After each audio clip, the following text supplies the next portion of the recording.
আসসালামু আলাইকুম। অনার্স প্রথম বর্ষের রাষ্ট্রবিজ্ঞান বিভাগের শিক্ষার্থীরা, রকিবুল 24 পাবলিকেশনে তোমাদেরকে স্বাগতম। আমি তোমাদের রাকিব স্যার। আজকে আমি তোমাদের সমাজকর্ম পরিচিতি নন মেজর সাবজেক্টের শর্টকাট সাজেশন দিয়ে দিব। পরীক্ষা 25 অনুষ্ঠিত হবে 27 আগস্ট 2026। 80 মার্কের সাজেশন ইনশাল্লাহ তোমরা 100% কমন পাবা রাকিব স্যারের 8 বছরের অভিজ্ঞতার আলোকে। প্রিয় শিক্ষার্থীরা, তোমরা স্ক্রিনের মধ্যে রকিবুল 24 পাবলিকেশনসকে দেখতে পাচ্ছ। রকিবুল 24 পাবলিকেশনের প্রকাশিত সাজেশন বইগুলো কিন্তু স্ক্রিনের মধ্যে দেখতে পাচ্ছ। যারা নিতে চাও তারা দ্রুত এই নম্বরে হোয়াটসঅ্যাপে অথবা ইমোতে SMS করো। প্রিয় শিক্ষার্থীরা, সমাজকর্ম পরিচিতি নন মেজর সাবজেক্ট, যে কোনো 8টি প্রশ্নের উত্তর দিতে হবে। একের কটি দেখো, যে প্রশ্নগুলোতে আমি কালার করে দিয়েছি সেই প্রশ্নগুলো তোমাদের জন্য খুব ইম্পর্টেন্ট। ক নম্বরটি দেখো, সমাজকর্ম কি? সমাজকর্মের মূল বৈশিষ্ট্য আলোচনা করো। খ নম্বরটি দেখো, সমাজকর্মের পরিধি ও পাঠের প্রয়োজনীয়তা ব্যাখ্যা করো। এখানে গুরুত্ব আসতে পারে, উত্তর কিন্তু সেম। গ নম্বরটি দেখো, সমাজ কল্যাণের লক্ষ্য উদ্দেশ্য বর্ণনা করো। 2 ক, সমাজ কল্যাণের মূল্যবোধ আলোচনা করো। খ, সামাজিক আইন কি? সামাজিক আইনের উদ্দেশ্য লিখো। 3 কটি দেখো, সামাজিক আইন কি? 1961 সালের মুসলিম পারিবারিক আইন সম্পর্কে আলোচনা করো। খটি দেখো, সামাজিক নিরাপত্তা বলতে কি বুঝো? সামাজিক নিরাপত্তা ব্যবস্থা লিখো। 4 ক, রাষ্ট্রবিজ্ঞান কাকে বলে? সমাজকর্ম ও রাষ্ট্রবিজ্ঞান সম্পর্ক আলোচনা করো। খটি দেখো, সমাজকর্ম ও সমাজবিজ্ঞানের সম্পর্ক লিখো। গ নম্বরটি দেখো, সমাজকর্মের সাথে মনোবিজ্ঞানের সম্পর্ক লিখো।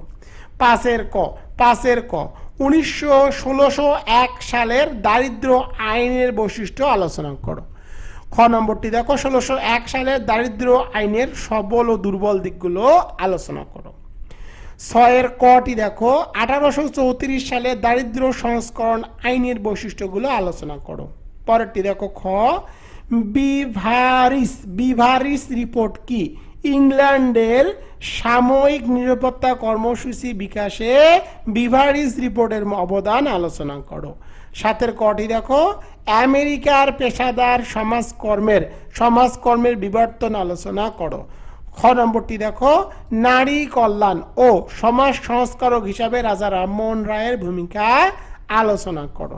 গ নম্বরটি দেখো, সমাজ সংস্কারে হাজী মোহাম্মদ শরীয়তুল্লাহর অবদান লিখো।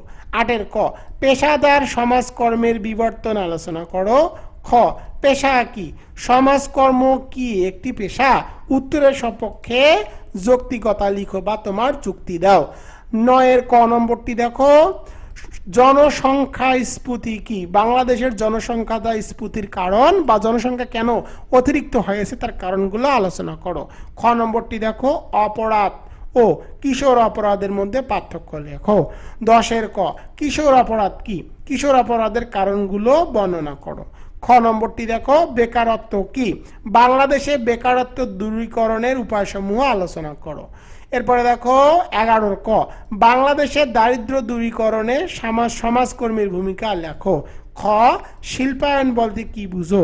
শিল্পায়নের ফলে সৃষ্ট সমস্যাবলী আলোচনা করো। 12 নম্বরের কটি দেখো, নগরায়ন কাকে বলে? আর্থসামাজিক জীবনে নগরায়নের ইতিবাচক প্রভাবসমূহ আলোচনা করো। নেতিবাচক প্রভাবও কিন্তু আসতে পারে। 13 ক, শিল্প বিপ্লব কি? শিল্প বিপ্লবের ফলে সৃষ্ট সমস্যাবলী আলোচনা করো বা সম্পর্কে লেখো।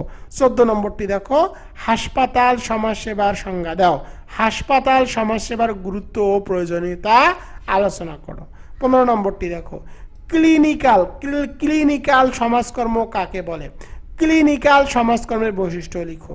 16 নম্বরটি দেখো, সমাজকর্মের মৌলিক ও সাহায্যকারী পদ্ধতিগুলোর পারস্পরিক সম্পর্ক বর্ণনা করো। 17 নম্বরটি দেখো, ব্যক্তি সমাজকর্মের উপাদান পর্যালোচনা করো। এবং সর্বশেষ 18 নম্বর প্রশ্নটি দেখো, দল সমাজকর্মীর ভূমিকা আলোচনা করো। প্রিয় শিক্ষার্থীরা, তোমাদের সমাজকর্মের পরিস্থিতি নন মেজর সাবজেক্টের মোট 18টি প্রশ্ন দিয়েছি। তোমরা এই 18টি প্রশ্ন পড়ে যাও, ইনশাল্লাহ এখান থেকে তোমরা 100% কমন পাবা। যে প্রশ্নগুলোতে আমি কালার করে দিয়েছি সেই প্রশ্নগুলো তোমাদের জন্য খুব ইম্পর্টেন্ট। প্রিয় শিক্ষার্থীরা, তোমাদের জন্য রকিবুল 24 পাবলিকেশন, লেখক ও প্রকাশক রকিবুল ইসলাম, রকিবুল 24 পাবলিকেশন, প্রকাশিত সাজেশন বইসমূহ কিন্তু এগুলো তোমরা নিতে চাইলে এই নম্বরে দ্রুত হোয়াটসঅ্যাপ অথবা ইমোতে কন্ট্যাক্ট করো।